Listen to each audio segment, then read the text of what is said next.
ఇదే నా పల్లెటూరు, ఇదే నా తల్లిగారు, మా ఊరి పాడి పంట రాములోరి దీవెనంట.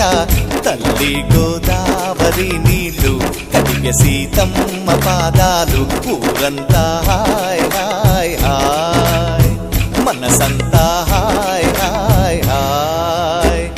ఇదే నా పల్లెటూరు, ఇదే నా తల్లిగారు, మా ఊరి పాడి పంట రాములోరి దీవెనంట.